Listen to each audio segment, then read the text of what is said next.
students. In this video of class 12 macroeconomics, we will discuss the topics cash reserve ratio, that is CRR, statutory liquidity ratio, that is SLR, and open market operations.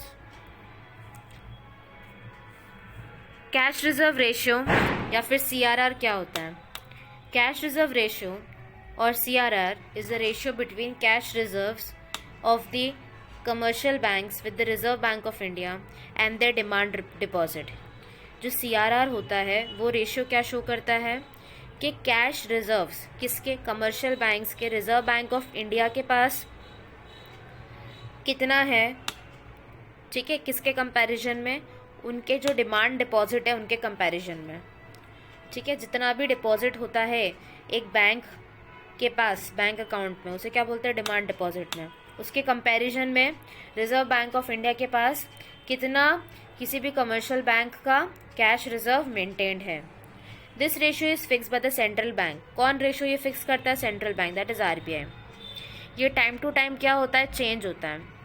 और इसके through क्या होता है, जो money supply होता है economy में वो क्या होता है, रेगुलेट होता है. क्या होता है, रेगुलेट.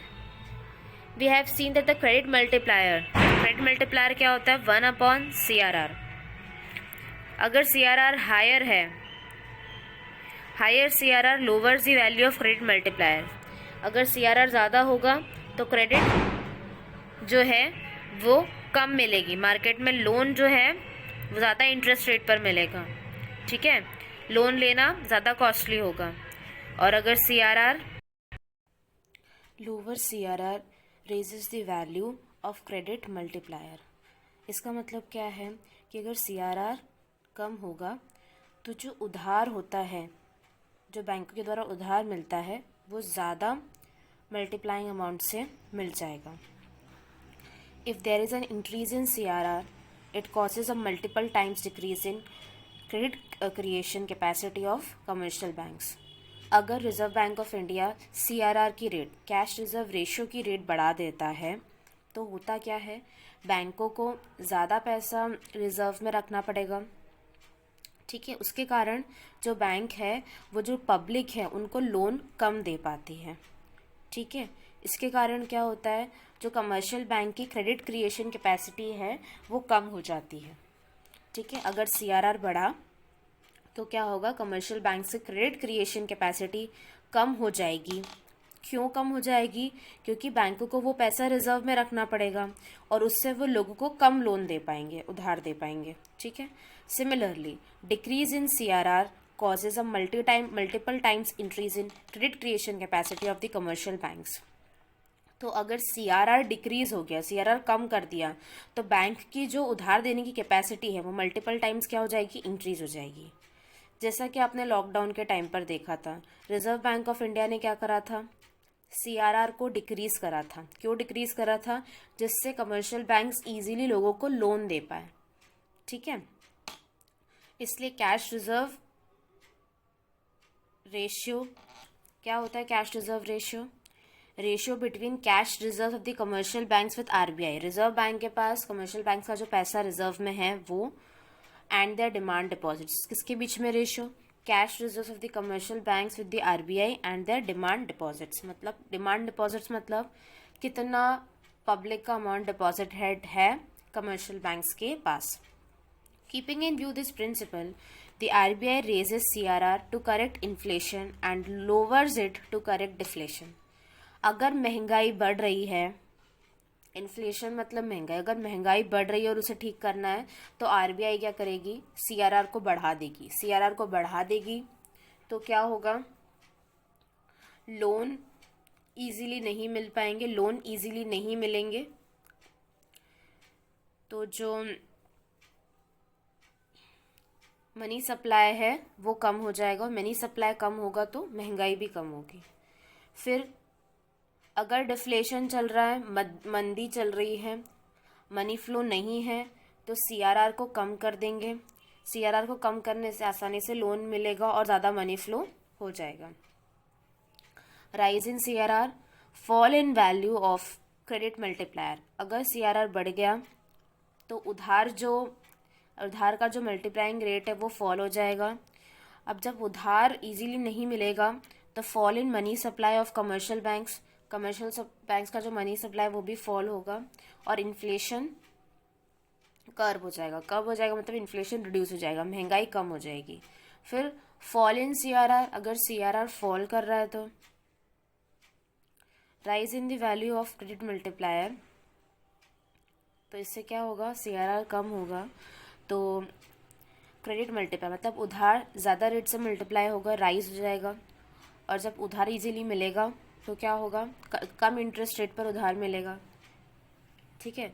तो rise in money supply of commercial banks, तो जो मनी सप्लाई है कमर्शियल बैंक्स के थ्रू वो बढ़ जाएगा, और उससे क्या हो जाएगा, डिफ्लेशन यानी मंदी खत्म हो जाएगी और मनी फ्लो होने लग जाएगा, मतलब इकोनॉमी वापस रिवाइव हो जाएगी। This weapon is often used and is very effective to manage the supply of money in the economy by the central bank। ये जो वेपन है वो बहुत बार यूज़ किया जाता है और बहुत इफ़ेक्टिव भी माना जाता है सप्लाई ऑफ मनी को मेंटेन करने के लिए किसी भी इकोनॉमी में सेंट्रल बैंक के द्वारा।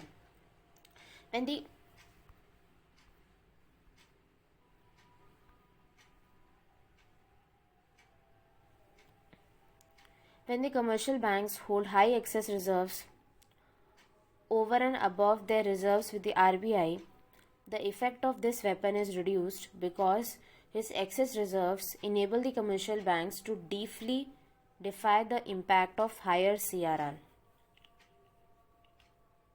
अब जब कमर्शियल बैंक्स के पास बहुत ज़्यादा रिजर्व है, जो रिजर्व आरबीआई के पास है उसके कंपैरिजन में उसके खुद के रिजर्व्स बहुत ज़्यादा है, तब ये जो वेपन है उसका इफ़ेक्ट कम हो जाता है, क्योंकि ये जो एक्सेस रिजर्व है कमर्शियल बैंक्स को हेल्प करते हैं ख़त्म करने में कौन सा इफ़ेक्ट, सीआरआर के इफ़ेक्ट को। मतलब अगर कमर्शियल बैंक्स ने कुछ अपने खुद के अलग से रिजर्व्स बना रखे हैं, तो अगर आरबीआई सीआरआर को इंक्रीज़ भी कर दे तो भी कमर्शियल बैंक्स उसके इंक्रीज सीआरआर का इफ़ेक्ट नहीं होने देगी, उस इफ़ेक्ट को ख़त्म कर देगी।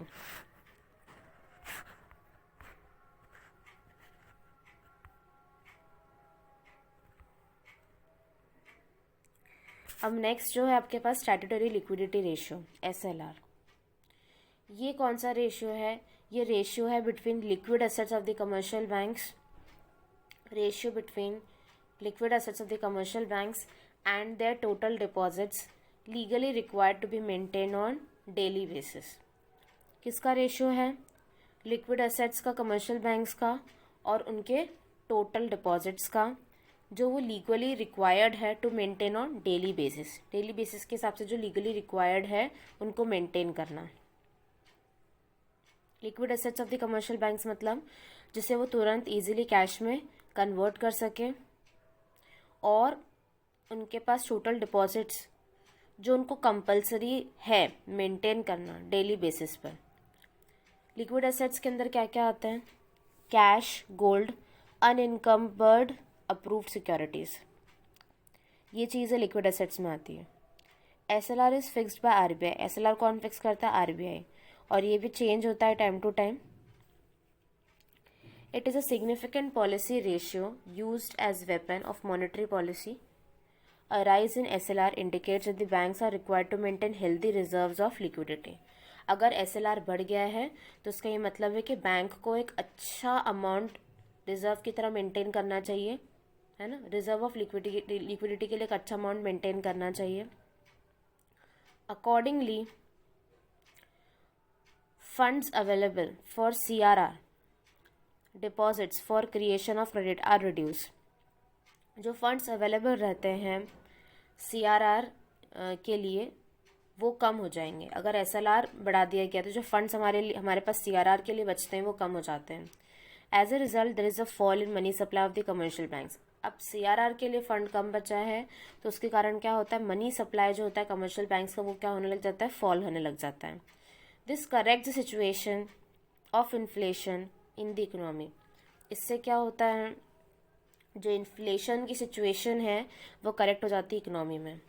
On the other side a cut in SLR, अगर SLR कम कर दिया गया तो कमर्शियल बैंक्स ज़्यादा डिपॉजिट कर सकते हैं सीआरआर का क्रेडिट क्रिएशन के लिए, और इससे क्या होगा, मनी सप्लाई इंक्रीज होगा। This correct situation of deflation in the economy. इससे डिफ्लेशन की सिचुएशन क्या होती है, करेक्ट हो सकती है। अब rise in SLR and fall in SLR. Rise in SLR, rise in liquid assets hold by commercial banks.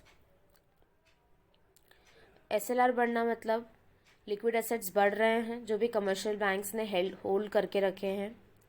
Fall in funds available for CRR, CRR के लिए जो पैसा अवेलेबल था वो फॉल हो जाएगा। Deposits for the creation of credit, ठीक है, क्रेडिट क्रिएट करने के लिए जो पैसा अवेलेबल होना चाहिए वो कम हो जाएगा। Fall in money supply of the commercial banks का मनी सप्लाई कम हो जाएगा, और इन्फ्लेशन क्या हो जाएगा, कम हो जाएगा, महंगाई कम हो जाएगी। Fall in SLR, fall in liquid assets held by the commercial banks से जो लिक्विड एसेट्स हेल्ड कर रखे वो फॉल होंगे। अब इससे पैसा ज़्यादा अवेलेबल रहेगा सीआरआर के लिए। Deposits for creation of credit, deposits हम इजीली क्रेडिट को क्रिएट कर पाएंगे। अब इजीली क्रेडिट को क्रिएट कर पाएंगे तो rise in money supply of the commercial banks के थ्रू मनी सप्लाई बढ़ जाएगा और डिफ्लेशन ख़त्म हो जाएगा, मतलब कम हो जाएगा, मतलब डिफ्लेशन कम हो जाएगा। कर्व होना मतलब कम होना, मतलब जो मंदी का दौर है, लोगों के पास हाथ में पैसा ही नहीं है तो वो क्या हो जाएगा, रिड्यूस होगा। अब नेक्स्ट टॉपिक है open market operations. Open market operation का मतलब क्या होता है, सेल या purchase of securities in the open market by Reserve bank of India. Reserve bank of India क्या करता है, बेचता है और खरीदता है किस चीज़ को, सिक्योरिटीज़ को। कहाँ पर, ओपन मार्केट में, ठीक है। व्हेन द सिक्योरिटीज़, अब सिक्योरिटीज़ जैसे national saving certificate are sold, बेची जाती है, the reserve bank socks liquidity from the economy. जब सिक्योरिटीज़ को रिजर्व बैंक ऑफ इंडिया बेचता है तो उससे क्या होती है, लिक्विडिटी कम होती है इकोनॉमी में से, मतलब कैश कम होता है इकोनॉमी में से। When RBI buys securities it increases liquidity. जब भी आरबीआई सिक्योरिटीज़ को खरीदेगा, ठीक है, आरबीआई ने सिक्योरिटीज़ को खरीदा तो उसने पैसा दिया मार्केट में, तो उससे लिक्विडिटी बढ़ती है, रिलीज होती है। When liquidity is soaked as during inflation, cash reserves of the commercial banks are squeezed, it means there is a cut in the credit creation capacity. जब लिक्विडिटी को सोखा जाता है, मतलब लिक्विडिटी को कम किया जाता है और कैश रिजर्व्स को भी टाइट किया जाता है, तब क्या होता है, जो उधार क्रिएट करने की कैपेसिटी है वो भी क्या हो जाती है, कट हो जाती है, ठीक है। On the contrary, when liquidity is released, मतलब आसानी से लिक्विडिटी रिलीज की जाती है, मतलब पैसा फ्लो होता है इकोनॉमी में, cash reserves of commercial banks tend to rise. It means इससे क्या हो रहा है, credit creation capacity commercial banks की बढ़ रही है, ठीक है। In a nutshell, inflation is corrected by purchasing the securities and soaking liquidity. Inflation को सही करना है तो हम सिक्योरिटीज़ को परचेज करेंगे और लिक्विडिटी को सोक करेंगे। सिमिलरली डिफ्लेशन को हम करेक्ट कैसे करेंगे, सिक्योरिटीज़ को बेचकर और लिक्विडिटी को रिलीज कर कर। Sale of securities by the RBI soaks liquidity and leads to a fall in cash reserves of commercial banks. Liquidity को वो क्या करता है, सोक करता है and leads to a fall in cash reserves of the commercial banks.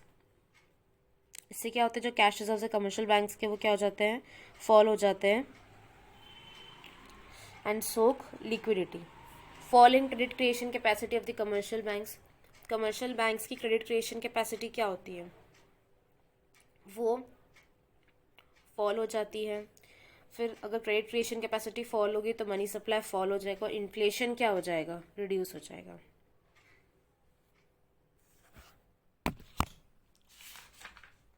Purchase of securities by RBI, अगर RBI purchase कर रही है सिक्योरिटीज का, ठीक है, release of liquidity and leads to rise in cash reserves of commercial banks. Liquidity release हो जाएगी और जो कैश रिजर्व्स है कमर्शियल बैंक्स के वो बढ़ जाएंगे। इससे क्या होगा?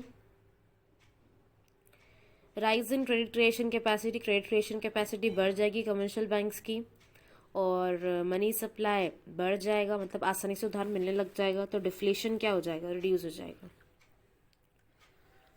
I hope that through this video you have understood the cash reserve ratio, statutory liquidity ratio and open market operations. Thank you.